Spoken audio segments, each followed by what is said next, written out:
자, 올 한 해가 이제 문을 닫으려는 날입니다. 자, 내년에 경제가 매우 좋지 않을 것이다 라는 건 다 알고 있습니다.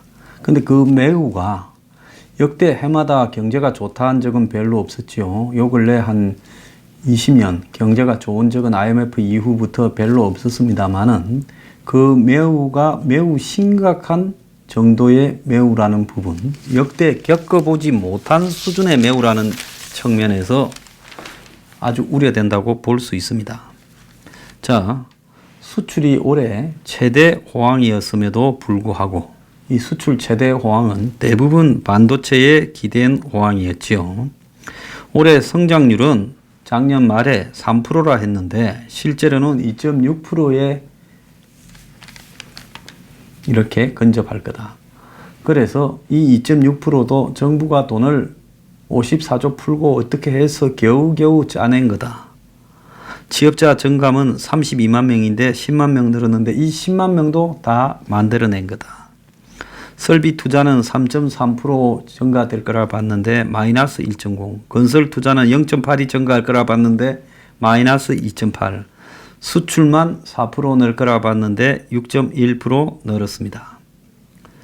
자, 지금 이 새로운 취업자 증감이 32만 명까지 한 달에 늘게 하겠다 했는데 이것이 지금 한때 5천 명 수준까지 떨어져서 지금은 10만 명이라고 우기고 있지만 이 또한 정부가 한두 달, 두세 달짜리 일자리를 6만 5천 개니 억지로 짜내서 지금 만들고 있는 겁니다.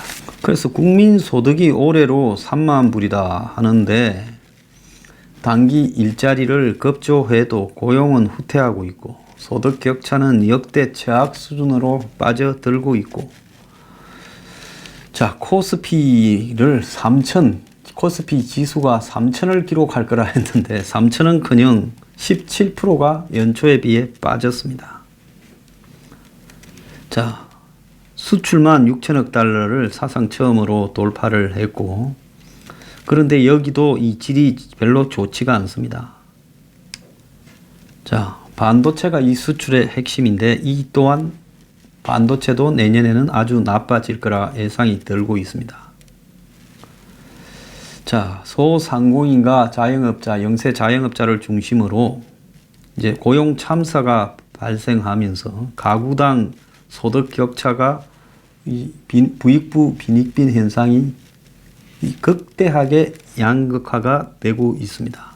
소득 하위 20% 계층 같은 경우에는 전년 동기 대비 한 7, 8%씩 소득이 줄어들었고 상위 20%는 10%, 9%씩 늘어났습니다. 그래서 제일 잘 사는 상위 20%와 제일 못 사는 20%의 배율이 6배가량 벌어지면서 사상 유례없는 이런 격차를 지금 기록하고 있습니다. 그런데 미국, 중국, 일본에 또 EU에 내년 경제가 동반 내리막이라는 보도가 나왔습니다.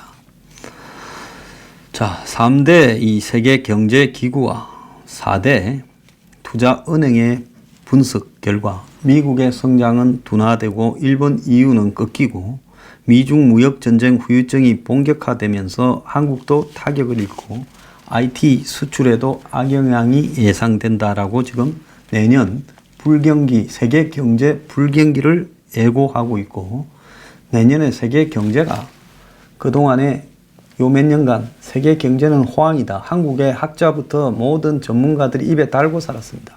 이제 그게 아니라 세계 경제도 불시착 추락할 거다라고 지금 우려가 나오고 있지요. G2의 충돌로, 미중의 충돌로 인한 후유증이다 이랬는데 그럼 미중이 화해하면 트럼프하고 시진핑이 풀면 좋아질 것이냐? 천만의 말씀이에요.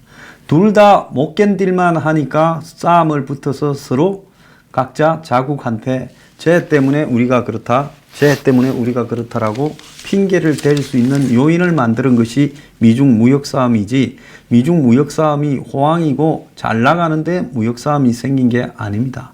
이제 꺼져갈 것 같으니까 핑계를 그걸로 삼아서 이왕 꺼지는 김에 좀 세게 꺼져도 거기에 갖다 덮어 세우자라는 것이 미중의 입장일 거라고 보입니다. 자, 되살아나는 듯 했던 EU와 일본의 경기도 하강이고, 그래서 세계 경제가 이렇게 위축되면 이 개방 경제, 세계 최고의 개방 경제 수준을 보여주는 한국 경제, 대외 의존도가 세계에서 높기로 앞장서 있는 한국 경제가 타격을 입을 수 있다. 특히 IT 분야, 정보 기술 분야의 수출 부진 가능성이 지금 한국 경제 전반에 아주 안 좋은 영향을 미칠 것이다. 이렇게 예측되고 있습니다. 딱 1년 전, 작년 이맘때 세계 경제는 장밋빛이었습니다. 그때 저는 거의 드물게 세계 경제 장밋빛 이것이 금융위기로 돈 풀어서 일시적인 것이다. 곧 다 나빠질 거다 했다가 또라이 취급을 받았습니다. 그런데 주요국 경제가 10년 만에 처음으로 다 동반 성장하고 작년 말에 IMF는 축포를 터뜨리고 미국 경기 확장이 주요 선진국을 압도하면서 온전한 의미의 동반 성장은 아니었지만 맨날 빌빌 싸던 유로존이나 일본도 오래간만에 같이 이렇게 활개를 쳤습니다.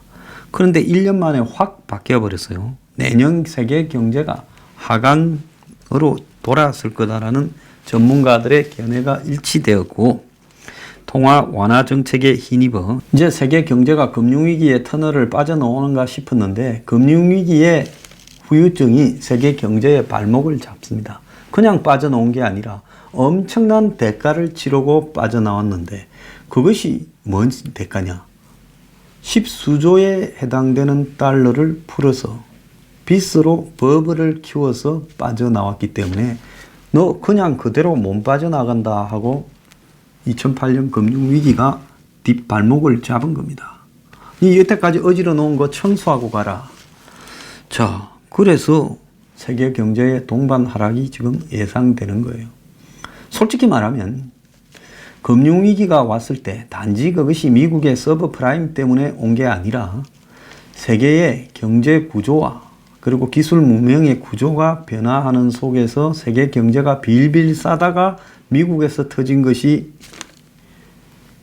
서브프라임 사태고, 그리고 미국에서 서브프라임 사태가 터졌는데 그것이 유럽으로 다 번져가면서 여기저기서 막 터지기 시작했잖아요.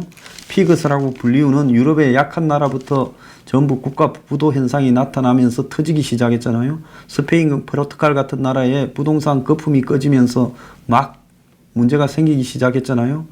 그거는 뭘 의미하는가 하면 전부가 빚으로 가져왔는데 약한 고리에 있는 나라부터 그리스, 터키, 아일랜드, 포르투갈 이런 나라부터 그것이 터지기 시작한 부분이죠. 그래서 이번에도 결국 주요국 경제가 하락되면서 약한 고리에 있는 이번에는 신흥국이 터질 차례다 봅니다. 브라질, 아르헨티나, 터키, 러시아, 중국 이런 나라들이 이제 폭탄이 터질 차례라는 거죠. 그래서 IMF, 세계은행, OECD 그리고 세계 4대 투자은행 IB라고 부르는 투자은행의 수석 이코노미스트가 펴낸 2019년 글로벌 경제 전망 보고서를 보니까 모두 올해보다 내년에 다 둔화될 거라고 중앙일보가 보도를 했습니다.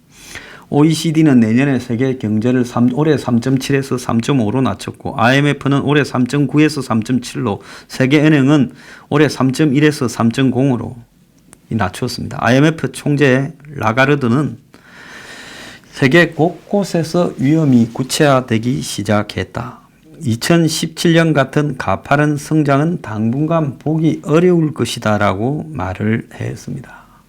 크게 투자은행이 내놓은 세계 경제 성장률에도 먹구름이 드루어졌고, 미국은행 골드만삭스는 올해 3.8에서 내년에 3.5라고 했고, 비행기 착륙시키기라는 제목의 보고서에 미국의 감속과, 미국에 왜 감속이 됩니까?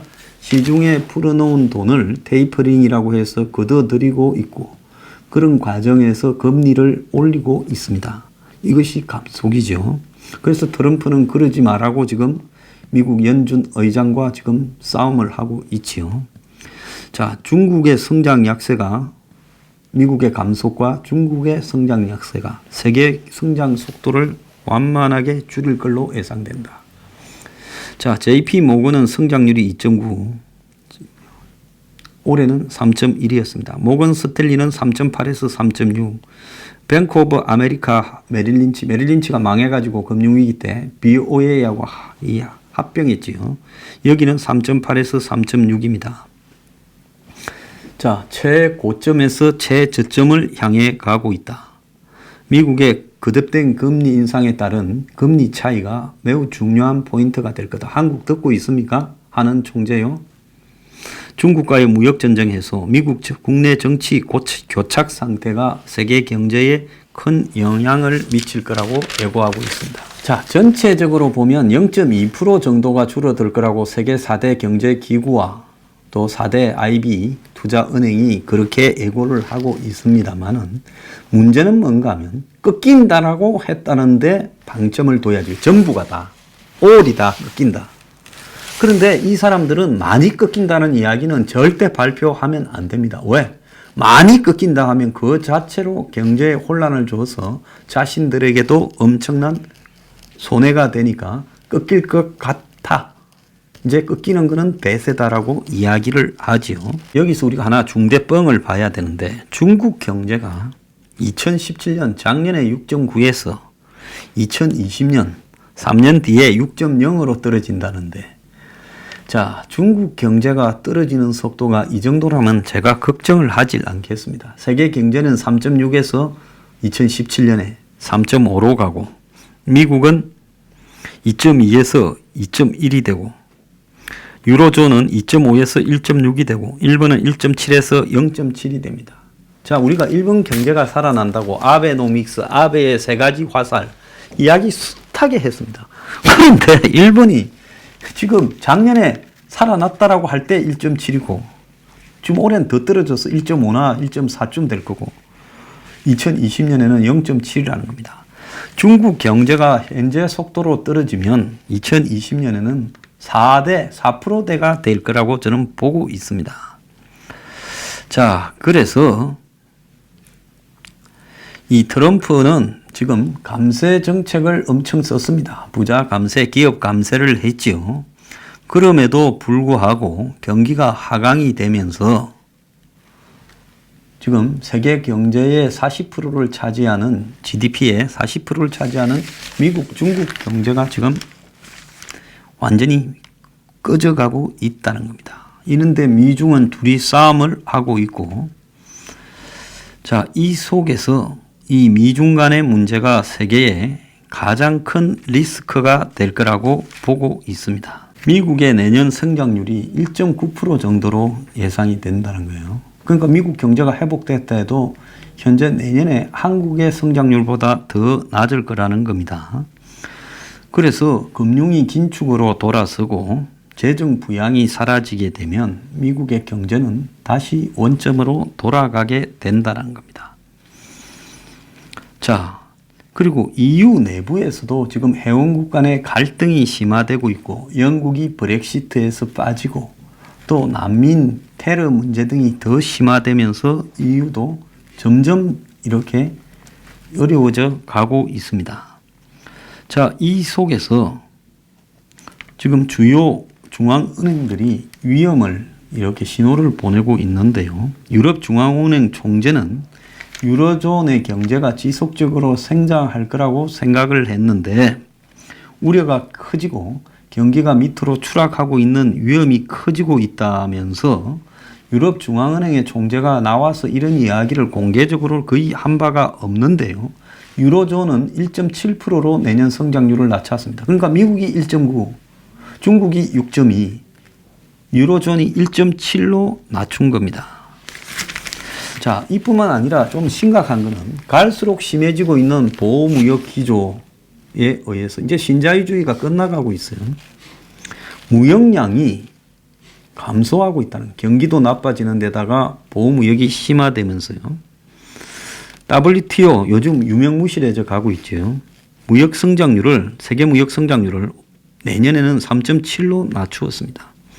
1차 대전이 이렇게 이 끝나고 세계 공항이 이렇게 30년쯤 생기면서 급작스럽게 무역량이 줄어들어 버리면서 한 2년 만에 반토막이 나기 시작을 했습니다. 자, 지금 그래서 세계에서 지금 가장 먼저 마시가고 있는 산업이 운송, 배송 관련 직업들이라는 겁니다. 페덱스, 미국 이 특송 최고의 업체는 내년에 실적이 상당히 감소할 거라고 이미 예측하고 있어요. 근데 각국 간의 무역량의 감소보다 더 위험한 것은 기업이나 개인의 경제에 대한 심리가 굉장히 위축되고 있다는 겁니다. 이미 미국, 중국, 양국에서 지난 이 크리스마스 시즌, 추수감사절 시즌이나 이럴 때 이 소비가 아주 감소하고 있다는 겁니다. 중국이 11월 소비 판매액이요. 소매 판매액이 지난해보다도 8%밖에 늘지 않아서 한 9%는 미칠 거라고 봤던 예상보다 많이 못 미쳤습니다. 그래서 이제 지갑을 잘 사는 사람도 닫고 있는 거 아니냐고. 미국은 12월 27일 발표한 소비자 신뢰 지수가 전달보다 8.3%나 떨어져서 한참 소비를 많이 할 미국 사람들이 언제 쇼핑합니까? 추수감사절과 크리스마스 때 이제 블랙 프라이데이 하면서 쇼핑을 집중하고 있지요. 자, 그래서 이렇게 소비 심리가 악화되면서 가계가 소비보다 저축으로 돌고 기업은 투자보다 위기 대응으로 가고 있어 경기가 점점 더 위축될 거다라고 보고 있고, 미국의 듀크 대학이 미국의 각 주요 기업의 CFO, 재무회계 책임자들 500명한테 설문조사를 하니까 절반이 내년 말 침체가 시작될 거라고 이렇게 예측을 했다는 겁니다. 그래서 이 경제는 심리예요. 공포가 지배하기 시작하면 이제 기업들은 그 공포에 대응을 하기 위해서 한마디로 투자를 줄이고 고용을 줄이게 되고, 그리고 그것들이 이제 또 소비를 줄이고 이러면서 악순환이 되면서 경제가 점점 쪼그라 들어가는 겁니다. 미국에서 국민연금 수익률이 10년 만에 마이너스 0.57을 기록했습니다. 9월까지는 건건히 0%대 수익률을 냈는데 10월 달에 국내 정시가 폭락하면서 마이너스가 됐는데, 지금 여기에 안 잡힌 11월 달, 12월 달치를 포함하면 올해 전체가 마이너스가 되어서 2008년 세계 금융위기 때 마이너스 0.18 얼마 아니죠. 그런데 지금 세계 금융위기가 아닌데도 연금이 투자를 해서 손실을 봤다는 겁니다. 연봉을 매덕 몇십억씩 받는 놈들을 고용을 해서 투자를 시키는데 이것이 올해 최종 결산이 적자가 난다, 마이너스가 된다 하면 이거는 한마디로 누가 투자해도, 귀신이 투자해도 돈을 날릴 수밖에 없는 구조라는 걸 의미하는 거죠. 자, 1월 1일 내일부터 최저임금이 8,350원입니다. 그래서 각 이 자영업자나 매장들은 예고된 고용 한파에 영업시간을 줄이고 무인 매장을 이렇게 많이 열고 있습니다. 그래서 주방도 이제 기계로 대체해서 자동으로 이렇게 중국집에 워크라고, 이렇게 웍이라고 볶는 것도 그거 자동 웍이, 그 다음에 자동 볶음비가 지금 활용이 되고 있고, 로봇 주방장도 지금 이 로봇 셰프를 파는 회사가 매출이 30% 늘었고, 주문 무인화는 이미 진행이 되고 있어서 한 대가 직원 1.5명의 일을 한다. 그래서 KFC, 켄터키 프라이드 치킨은 전 매장의 키오스크를 이렇게 하고, 편의점은 24시간 하는 게 특징이었는데 지금 영업시간 단축이 속출해서 심야 영업을 포기하는 지금 일까지도 벌어지고 있습니다. 그래서 최저임금 인상에 따른 일자리 수 감소 전망이 지금 아주 심각하게 대두되고 있는데요. 내년에도 한 17만 명 정도가 감소하지 않을 것인가 하는 예측이 나오고 있습니다. 지금 내년에 한국 경제가 큰일이라는 것은 경기 동행 지수라고 현재의 경기 상황을 반영하는 이 지표가 8개월 연속으로 떨어져서 지금 17년 만에 이런 상황이 처음이라는 겁니다. 경기 선행 지수도 6개월 연속으로 내리막이라서 모든 전문가들은 지금 우리 경제가 완전히 하락으로 접어들고 있다고 이야기를 하고 있습니다. 자, 그동안에 혼자 잘 나간다고 했던 반도체 출하 지수 판매 추이가 16.3%가 급락을 했다는 거. 지난달에 금융위기 이후에 최대 폭의 반도체 이 몰락이 지금 가시화되고 있습니다. 자, 그런데 정부와 지금 소상공인이 지금 연말에 주휴수당 충돌을 벌이고 있어요. 주휴수당을 포함해서 최저임금을 시행하라는 것이 31일 오늘 국무회의에서 상정이 되고 소상공인들은 불복종 투쟁을 예고했지요. 옛날에 솔직히 말하면 일주일 내내 안 쉬고 공장에 있는 사람들 막 돌릴 때 그때 이제 생활비 보태서라고 주휴수당이라는 것이 포함되어 있었지만 최저임금을 주는 알바생을 고용하는 데서는 이런 부분에 대해서 별 개념 없이 주지를 않고 있었습니다. 그런데 지금 이런 부분들을 이제 법제화해서 이제 아르바이트생들까지도 다 이렇게 하게 되니 일주일에 하루라도 쉬라고 만드는 주휴수당이 이제는 주 5일 이틀을 쉬는 이 시점에서 그때는 일주일 내내 일을 했기 때문에 쉬라고 하루 쉬면 그러면 그 때는 이 밥벌이를 주는 돈이 하루에 먹고 살 돈을 안 줬어요. 그러면 일요일 날 하루를 쉬게 하면 직원이 일요일 날은 먹을 게 없어. 하루 일해서 하루 빵을 살 수 없는 지경이었으니까. 그러니까 하루치를 쉬면서도 니 빵 사 먹으라고 준 돈이라고 봐야 되는 건데 이제는 그러지는 않지 않습니까? 그런데 주 5일 시대에서 이틀은 다 쉬는데 이 주휴수당을 넣다 보니까 주 6일 일하거나 하루 12시간 넘게 일하던 시절 일요일이 쉬어도 수당을 줘야 된다 했는데 소상공인은 65%가 이런 택도 없는 소리를 하느냐 폐지해야 된다는데 지금 없애는 것은 불가능하다 하고 이제 이 주휴수당 때문에 최저임금이 8,350원 된 게 중요한 게 아니라 여기에 주휴수당까지 들어가면 벌써 1,200원, 1,300원 이렇게 돼버리면서 시급이요. 그래서 이제는 벌써 최저임금 10,000원의 효과가 나타난다는 겁니다. 제조 가동률이 72%, 20년 만에 최저 수준이고 설비 투자도 지금 제일 줄어들었고 오죽하면 가장 어려움을 나타내는 생명보험 해약 환급금 규모가 올해 23조가 넘었다는 거예요. 자, 이거는 중간에 해약하면 손해기 때문에 대부분 해약을 하지 않는데 자, 돈이 없어서 그거라도 해약해야 될 때 하는 겁니다. 자, 여기에 이제 이 현대차, 기아차는 영업이익률이 1%예요. 1%. 거의 한계 상황에 온 기업에 지금 도달하고 있고 조선업은 수주 1위를 7년 만에 단안했다 하지만 한참 호황기에 대비해서 20% 수준이라는 거예요. 그러니 그 1등이 의미도 없는 거죠. 스마트폰이 올 2분기에 삼성전자 수익이 중국의 4대 제조사에 처음으로 추월당했고 한국 경제의 유일한 버팀목인 반도체도 올해 많이 내려앉을 걸로 지금 보입니다. 자, 이렇다면 모든 정권의 핵심을 경제에 기대어서 해야 되는데 이 정권은 비서실장의 진퇴를 김정은이 오는가에 걸고 있습니다. 이 정권은요 아직도 여러 기업들을 뒤지고 또 하고 있습니다. 차라리 빨리 해서 보낼 놈 보내고 기업은 정상대로 처리를 하게 해야죠. 오너를 보내고 싶으면. 이 뭐 하는 거냐라고 제가 묻고 싶은데요. 자, 내년 기대하십시오. 개봉 닥터. 문재인이 마침내 대한민국 경제를 말아먹다. 그것이 아마 내년에 여러분들이 보게 되는 모습일 겁니다. 자, 이 다 우리의 일종의 책임도 있습니다. 자, 내년에 이 어려운 시기를 우리가 잘 버티고 갈 수 있도록 그래도 우리 모두는 희망을 가지도록 합시다. 자, 내년에 황금 돼지해라고 합니다. 여러분 올해 한 해 잘 마무리하시고 새해 복 많이 받으십시오.